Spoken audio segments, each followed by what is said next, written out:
আসসালামু আলাইকুম ভিউয়ার্স, আপনারা সবাই কেমন আছেন? এই পর্বে আপনাদের সঙ্গে শেয়ার করব খুবই মজাদার চিকেন ফ্রাই রেসিপি। আমরা তো সব মায়েরাই বলি মাগরিবের নামাজের পরে ছেলে মেয়েদের পড়তে বসতে অনেক সময় ঘাটতারামি করে না, পড়তে বসে না, ক্ষুধা লাগছে কি খাবো। এই রেসিপিটা যদি একবার বানিয়ে দেন দ্বিতীয়বার পড়ার কথা বলাই লাগবে না, খেয়ে পড়তে বসবে। আমি কিছু মুরগির পাখনার মাংস নিয়েছি, দেখতেই পাচ্ছেন। ভালো করে পরিষ্কার করে ধুয়ে নিয়েছি। আমি একটা ছুরি নিয়েছি, ছুরির সাহায্যে আমি হাড্ডির থেকে মাংসটাকে এভাবে ছেড়ে ছেড়ে নিচে নামিয়ে একটা ফুলের মতো করে নিব।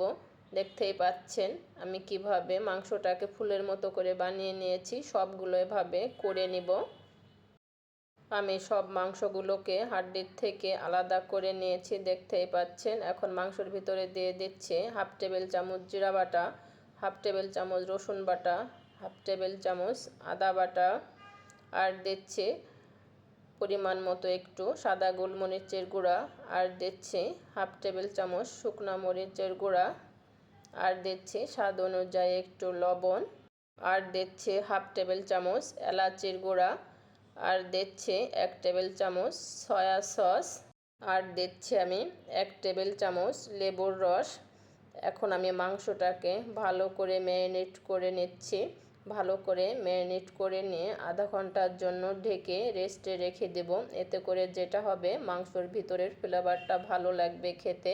আমি অন্য আর একটা পাত্র নিয়েছি, দিয়েছি 1 কাপ ময়দা, আপনারা আটাও ব্যবহার করতে পারেন, আর দিচ্ছি 1/4 কাপ কর্নফ্লাওয়ার, আর দিচ্ছি হাফ টেবিল চামচ চিলি ফ্লেক্স, দিচ্ছি হাফ টেবিল চামচ ভাজা জিরার গুঁড়া, আর দিচ্ছি আমি হাফ টেবিল চামচের অর্ধেক সাদা গোলমরিচের গুঁড়া, আর দিব আমি হাফ টেবিল চামচ অরেগানো। অরেগানোটা দিলে ফ্লেভারটা ভালো আসবে। স্বাদ অনুযায়ী একটু লবণ দিচ্ছি।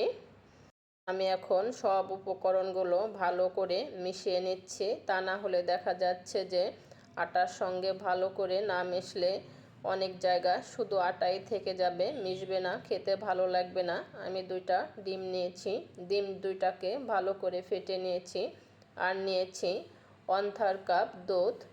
এখন আমি একটা মাংস নিয়ে ডিমের ভিতরে দিয়ে ভালো করে মেখে নিচ্ছি। মেখে নিয়ে ময়দার মিশ্রণের ভিতরে ভালো করে হাত দিয়ে চেপে চেপে কোট করে নিতে হবে।